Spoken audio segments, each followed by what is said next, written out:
సంగారెడ్డి జిల్లాలో తెలంగాణ రాష్ట్ర అవతరణ దశాబ్దోత్సవాలు ఊరువాడ ముమ్మరంగా సాగుతున్న నేపథ్యంలో సంగారెడ్డి నియోజకవర్గంలో దశాబ్దోత్సవాలకు సంబంధించి జరుగుతున్నటువంటి ప్రత్యేక కార్యాచరణకు సంబంధించి మనతో మాట్లాడేందుకు స్థానిక ఎమ్మెల్యే మహారెడ్డి భూపాల్ రెడ్డి గారు ఉన్నారు. ఆయనతో మాట్లాడి నియోజకవర్గంలో జరుగుతున్నటువంటి ఉత్సవాలకు సంబంధించి మరిన్ని విశేషాలు తెలుసుకునే ప్రయత్నం చేద్దాం.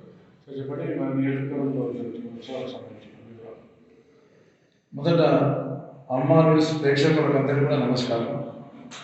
మా నారాయణఖేడ్ నియోజకవర్గంలో దశాబ్ది ఉత్సవాల్లో భాగంగా థర్డ్ నుంచి స్టార్ట్ చేసిన ప్రతి ఒక్క ప్రోగ్రాం కూడా ప్రజలందరూ కూడా స్వచ్ఛందంగా పాల్గొని ఇక్కడ వాళ్ళకు జరిగిన అభివృద్ధి కానీ, వివిధ రంగాల్లో జరిగిన అభివృద్ధి కానీ, సంక్షేమ పథకాల విషయంలో కానీ వాళ్ళందరూ కూడా సంతృప్తి చెంది ప్రతి ఒక్క కార్యక్రమాన్ని విజయవంతం చేసుకుంటూ ముందుకు సాగుతుందని తెలియజేస్తుంది.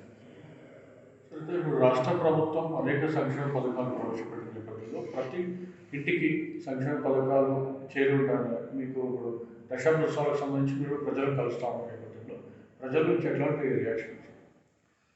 ప్రజల నుంచి చాలా మంచి రియాక్షన్ ఉంది. ఈ సంక్షేమ పథకాలు అనేటివి ప్రతి ఇంటికి ఏదో ఒక రూపంగా ప్రతి ఇంటికి కూడా సంక్షేమ పథకాలు జరుగుతున్నాయి.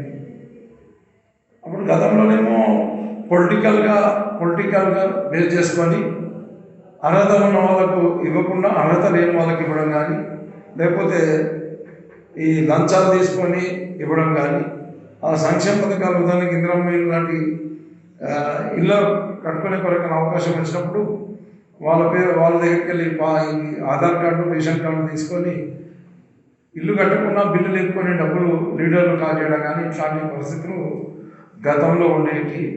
ఇప్పుడు మా ముఖ్యమంత్రి గారు 200 రూపాయల పెన్షన్ 2000 రూపాయలు చేశాం. అది కూడా గతంలో ఉన్న వాటికంటే ఇంకా 2 పెన్షన్ కూడా మన అధికంగా ఇచ్చుకోవడం జరిగింది. 500 పెన్షన్, వికలాంగ పెన్షన్ ఇప్పుడు 3000 రూపాయలు చేయడం జరిగింది. ఇంకా గతంలో లేని విధంగా ఒంటరి మీద పెన్షన్లు కానీ, మన గీత కార్మికులకు కానీ, చేనేత కార్మికులకు కానీ, బోధకాల వాళ్ళకు కానీ, డయాలసిస్ పేషెంట్స్ కానీ ఇవన్నీ కూడా పెన్షన్లు గతంలో లేకుండే ఇవన్నీ ఇప్పుడు ప్రవేశపెట్టి పెన్షన్లు డబుల్ చేసి ఇవ్వడం జరుగుతుంది. కళ్యాణలక్ష్మి అనే పథకం ప్రవేశపెట్టి కళ్యాణలక్ష్మి పథకం ద్వారా ప్రతి మహిళ ఎవరైతే పెళ్ళైందో వాళ్ళ తల్లులకు 1,116 రూపాయలు చొప్పున మనం ఇక్కడ ఇచ్చుకోవడం జరిగింది. ఇప్పటికీ నారాయణఖేడ్ నియోజకవర్గంలో 16,000 మందికి కళ్యాణ లక్ష్మి పథకం ద్వారా మనము లబ్ధి చేకూరడం జరిగింది. ఇట్లా ఇంకా సంక్షేమం అంటే ఇంకా వీళ్ళు కరెంటు ఫ్రీగా ఇవ్వడం, కుల వృత్తుల వారికి, రజకులకు కానీ, నాయి బ్రాహ్మణులకు కానీ అట్లా వాళ్ళకి ఫ్రీ ఇవ్వడం కానీ, ఇంకా ఎన్నెన్నో భూములు లేని వారికి నిరుపేదలకు ఈ 3 ఎకరాల భూమి ఇచ్చే కార్యక్రమంలో కూడా కొన్ని జాల భూములు ఇవ్వడం కూడా జరిగింది. కొన్ని జాల భూములు ఇవ్వడం జరిగింది.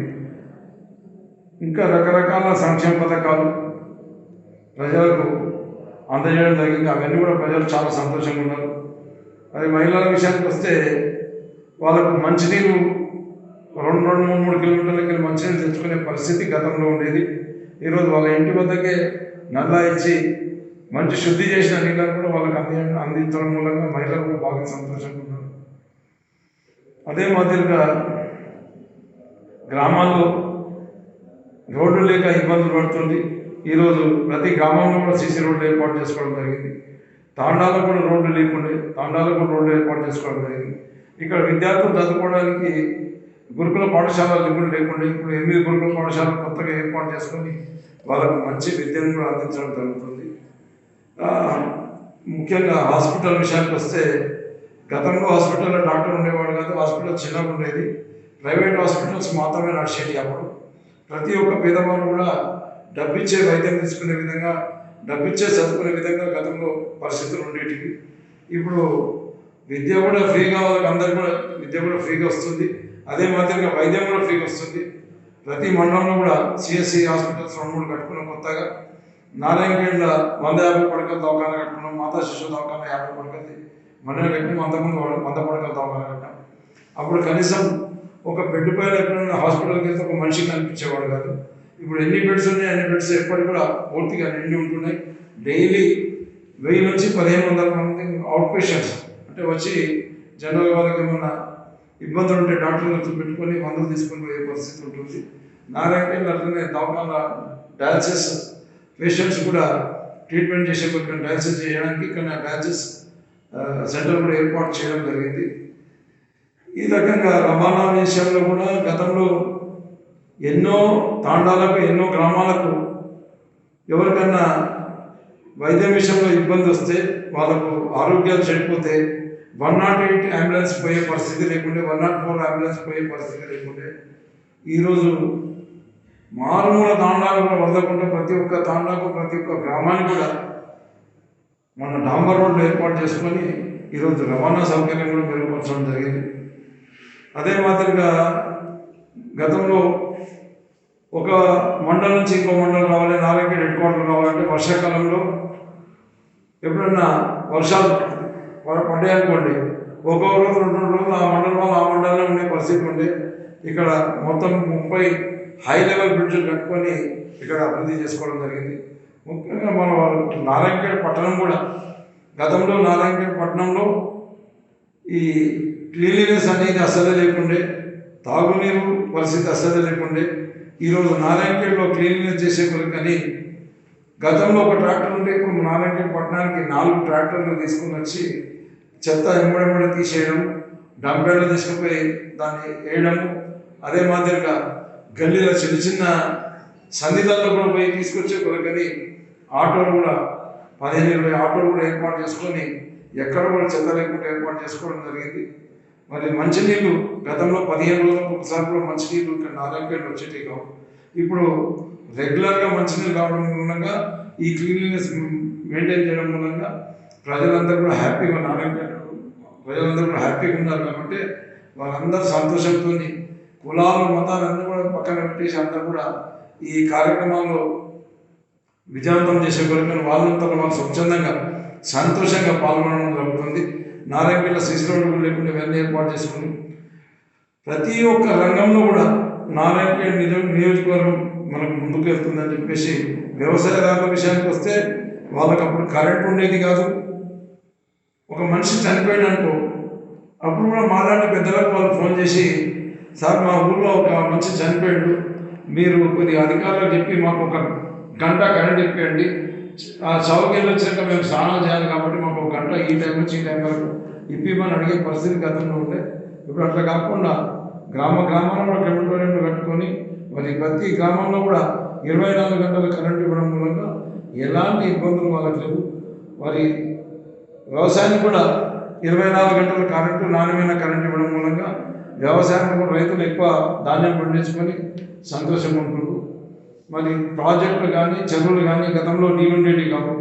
ఎందుకంటే అలుగులు కానీ ఈ తూములు కానీ ఇవన్నీ కూడా చెరువులు అయిపోయి చెరువు నిండిన వారం రోజులు కూడా కాలయ్యే పరిస్థితి గతంలో ఉంటుండే.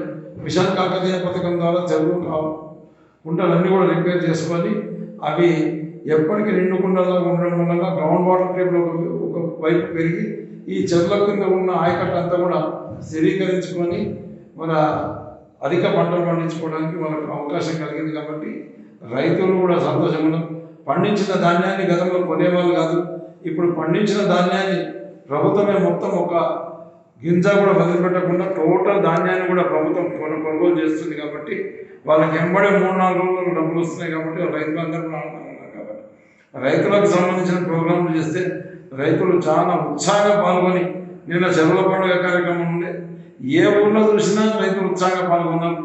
అదే మాదిరిగా స్టార్టింగ్లో మనం 3వ తారీఖు నాడు చేసుకున్న ప్రోగ్రాం కూడా రైతుల వేదిక వద్ద రైతుల ప్రోగ్రాం చేసుకుంటే ప్రతి గ్రామంలో ఎక్కడైతే మా దగ్గర 35 రైతు వేదికలు ఉన్నాయి, 35 రైతు వేదికలు ఉన్న గ్రామాల్లో ప్రభుత్వం ఆలోచన ఒక 1000 మంది రైతులు వస్తారని ఆలోచించుకుంటే 1500 నుంచి 2000 మంది రైతులు ప్రతి రైతు వేదిక వరకు వచ్చి వాళ్ళ కొరకు కానీ భోజనాలు చేస్తే ఆ భోజనాలు సరిపోయి మళ్ళీ తిరిగి భోజనాలు అనిపించే పరిస్థితి ఉందంటే వాళ్ళంతా ఎంత సంతోషంగా పాల్గొంటున్నారో, ప్రభుత్వం చేస్తున్న పథకాల పట్ల ఎంత సంతృప్తికరంగా ఉన్నారనేదానికి నిదర్శనం ఇది.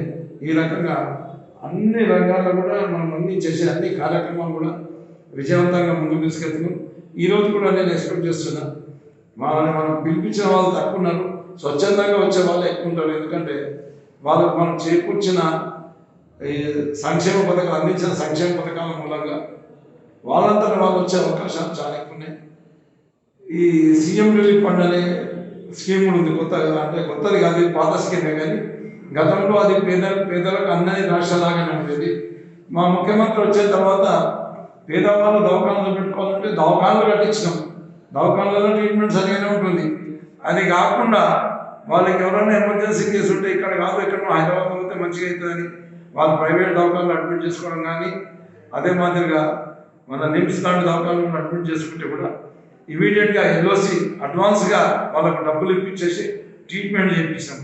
కొంతమంది ఎమర్జెన్సీ ఉంటే ఎక్కడైనా ట్రీట్మెంట్ చేసుకుని ఆ సమయంలో మాకు చెప్పలేని పరిస్థితి ఉన్న వాళ్ళకు ట్రీట్మెంట్ తీసుకుని వచ్చిన తర్వాత బిల్లు తీసుకొని వచ్చి మాకు అప్పచెప్తే వాళ్ళకి సీఎం రిలీఫ్ ఫండ్ చెక్కులు కూడా ఎన్నో ఇప్పటికీ కనీసం 6-7 వేల సీఎం రిలీఫ్ ఫండ్ చెక్కులు కూడా నారాయణఖేడ్ నియోజకవర్గంలో పేదవాళ్ళకి ఇప్పించడం జరిగింది. ఈ రకంగా ప్రతి ఒక్క వ్యక్తి కూడా ఇక్కడ మా నారాయణఖేడ్ నియోజకవర్గంలో అందరూ కూడా మన ముఖ్యమంత్రి గారి సంక్షేమ పథకాల వల్ల, లేకపోతే రైతు అనుకూలంగా చేస్తున్న కార్యక్రమాల వల్ల, డెవలప్మెంట్ చేస్తున్న కార్యక్రమాల వల్ల ప్రతి ఒక్కరు కూడా సంతోషంగా ఉండి ఈ కార్యక్రమాలన్నీ కూడా స్వచ్ఛందంగా వాళ్ళు పాల్గొని విజయవంతం చేస్తుందని చెప్పేసి తెలియజేస్తుంది. సంగారెడ్డి నియోజకవర్గంతో పాటు నారాయణఖేడ్ నియోజకవర్గ వ్యాప్తంగా, అదేవిధంగా ఉమ్మడి మెదక్ జిల్లా వ్యాప్తంగా కూడా ఊరు వాడన మొత్తంగా కూడా దశాబ్దోత్సవాలు ముమ్మరంగా సాగుతున్నాయి. మరోవైపు ముఖ్యంగా నారాయణఖేడ్ నియోజకవర్గంలో జరిగినటువంటి సంక్షేమ పథకాలు, అదేవిధంగా ఇప్పుడు ప్రజలు వస్తున్నటువంటి దశాబ్దోత్సవాల్లో ప్రజలు వచ్చి ప్రతి సంక్షేమ పథకం ప్రతి కుటుంబానికి సీఎం కేసీఆర్ అందిస్తున్నటువంటి ప్రతి సంక్షేమ పథకం తమకు అందుతుందని చెప్పి లబ్ధిదారులు సంతోషంగా తమ ముందు చెప్తున్నారని చెప్పి నారాయణఖేడ్ ఎమ్మెల్యే మహారెడ్డి భూపాలరెడ్డి గారు చెప్తున్నటువంటి పరిస్థితి ఉంది. కెమెరా పర్సన్ సయ్యద్తో సునీల్, అమ్మా న్యూస్, మెదక్.